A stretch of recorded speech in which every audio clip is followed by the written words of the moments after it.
le piège est d'autant plus subtil et d'autant plus dangereux. La nouvelle visibilité de ces générations-là, elle pose une vraie question et induit une vraie crise, il ne faut pas la nier, une vraie crise identitaire en Europe aujourd'hui.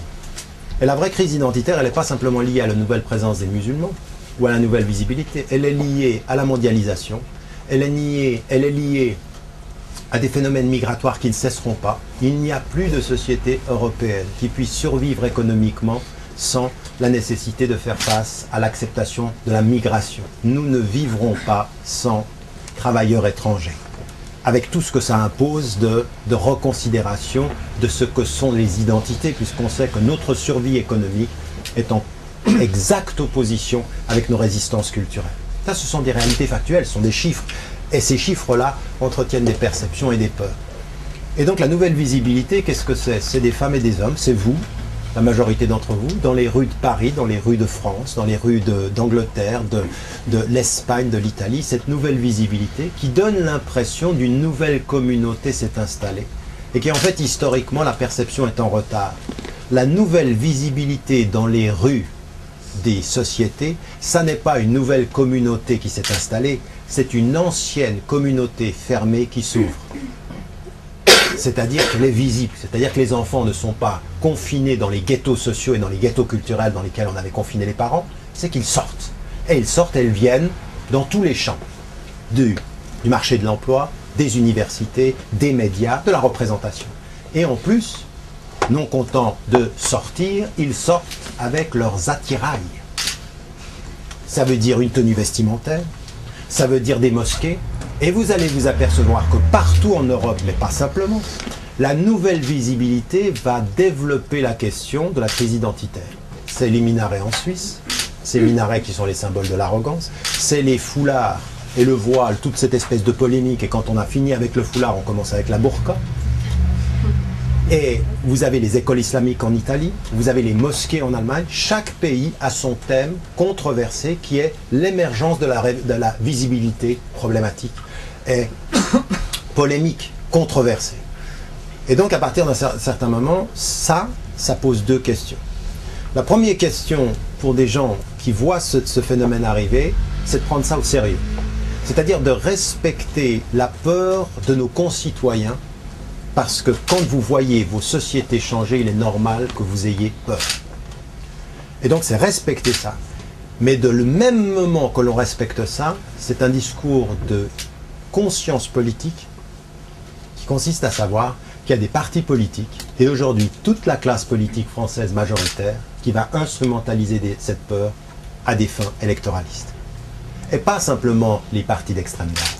C'est autant la droite que la gauche qui peut instrumentaliser les controverses liées à cette réalité-là.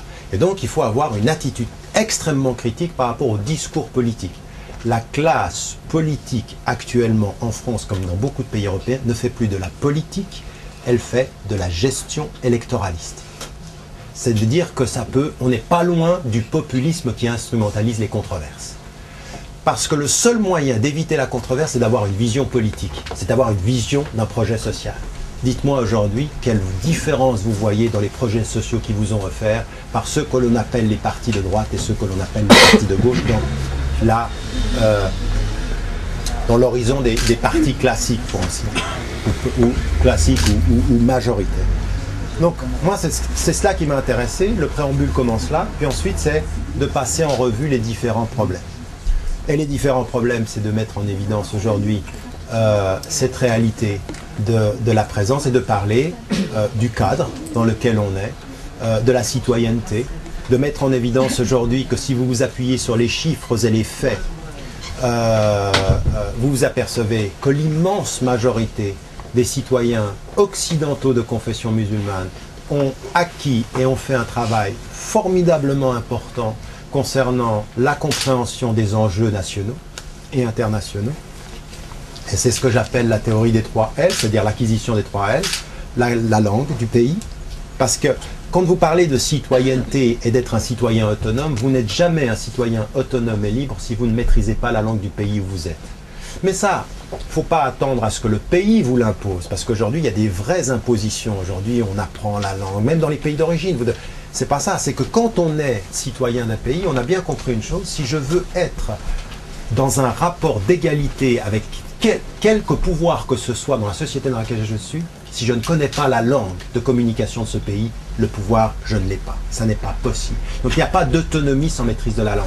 Donc ce n'est pas quelque chose que la victime de discrimination reconnaît au pouvoir qu'il s'impose à elle, c'est ce que le citoyen d'une société en comprend comme étant l'instrument de son émancipation. La langue, la reconnaissance de la loi du pays, à partir du moment où c'est une reconnaissance critique, c'est pas une reconnaissance aveugle. Les pays, les lois de nos pays, ce sont des lois que l'on respecte, mais elles ne sont pas parfaites, elles sont systématiquement sujettes à des réformes, et il faut participer à ce débat critique. Non seulement vis-à-vis des lois, mais également vis-à-vis de leur application. Parce que le grand problème, c'est pas que les lois soient parfaites, c'est que leur application, elle est souvent imparfaite, souvent injuste et souvent discriminatoire. Donc tous ceux qui sont en train de nous bercer avec la laïcité, nous on n'a aucun problème avec la laïcité. Nous on a un problème avec votre laïcité à géométrie variable et à discrimination structurelle. C'est ça le grand problème. C'est-à-dire qu'il y en a pour lesquels vous avez admis qu'il y avait autonomie du religieux, puis il y en a d'autres où vous allez leur imposer, mais c'est pas nouveau. Ça, on n'est pas idiot, on a appris l'histoire, on a su. Comme en Algérie, vous n'avez jamais imposé la laïcité, parce que la laïcité en Algérie, ça voulait être l'indépendance du religieux. Vous ne l'avez jamais voulu en Algérie. Vous préfériez la laïcité en métropole parce que vous faisiez confiance à ce que vous maîtrisiez. Oui, le pluralisme. Mais en Algérie, il fallait mieux pas de laïcité pour tenir le religieux. Donc, la laïcité, c'est aussi idéologiquement un instrument de pouvoir. Vous l'avez à géométrie variable, ce que disait avec énormément de facilité le grand historien devant l'éternel Adler, qui disait « je n'ai aucun problème avec la démocratie à géométrie variable ». Disant cela par rapport à Israël, disant qu'évidemment, Israël est la plus grande des démocraties du Moyen-Orient. C'était franchement, avec des pays comme l'Égypte, vous n'avez même pas tenté la compétition, vous avez gagné avant de commencer. Et donc en l'occurrence, cette attitude-là est une attitude qu'il faut contester parce que derrière un discours apparemment neutre sur des valeurs, il y a un discours tout à fait sophistiqué sur les pouvoirs. Donc ça, c'est la critique qu'il faut à mon sens faire. Et donc là aussi, la majorité des citoyens ont acquis cette idée aussi du respect de la loi, d'un respect critique, et puis de la loyauté critique aussi, c'est-à-dire que quand vous êtes français, vous êtes pour le bien de ce pays, mais pas un bien aveugle. Vous êtes dans un rapport critique qui consistera à reconnaître les erreurs historiques et à reconnaître et à faire la critique des décisions, des choix. Un bon Français, quand il a une conscience critique, c'est un Français qui peut dire à un gouvernement qu'il a tort il a tort d'avoir été du côté. Parce qu'aujourd'hui, derrière les accords qu'il y a entre la France et le Rwanda, on veut nous faire oublier les dérapages de l'histoire, mais le bon Français, c'est celui qui est capable de dire que la politique française en Afrique est une politique coupable. Moi, je veux dire, le Français qui, à mon sens, soutient le gouvernement dans la politique africaine, il ne fait pas du bien à la France, ni aux Africains, ni aux principes, ni à la justice. C'est une gestion qui, parce qu'elle fut coloniale politiquement, demeure une gestion coloniale économiquement aujourd'hui et culturellement.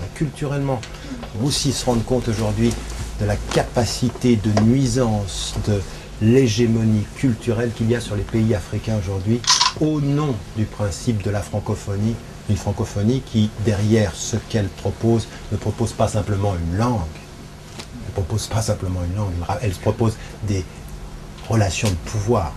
Enfin, ça, ce sont, pour moi, des choses qui sont déterminantes dans notre débat. Donc, ce que je suis en train d'essayer de dire dans ce livre-là, c'est ces trois L dont je vois l'émergence, et je dis, et j'explique, j'essaye de mettre en évidence la thèse, que ça, c'est aujourd'hui, on est passé à une étape de la post-intégration. Qu'en fait, le succès de l'intégration, c'est d'arrêter de nous parler d'intégration. Et que ceux qui, sous prétexte de dire « oui, intégrez-vous », sont en train de nous dire « venez, entrez chez nous », ils sont encore en train de nous dire, il y a un chez nous, il y a chez vous. C'est-à-dire que sous prétexte d'ouvrir la porte, ils ont quand même mis une porte entre nous et eux. Et que la réalité, c'est que le succès de l'intégration, c'est de dire c'est fini, on ne parle plus d'intégration. Notre vraie réalité en tant que citoyen, moi la seule réalité que je connaisse, c'est ma contribution à la collectivité. Et ma contribution, elle est autant une contribution de générosité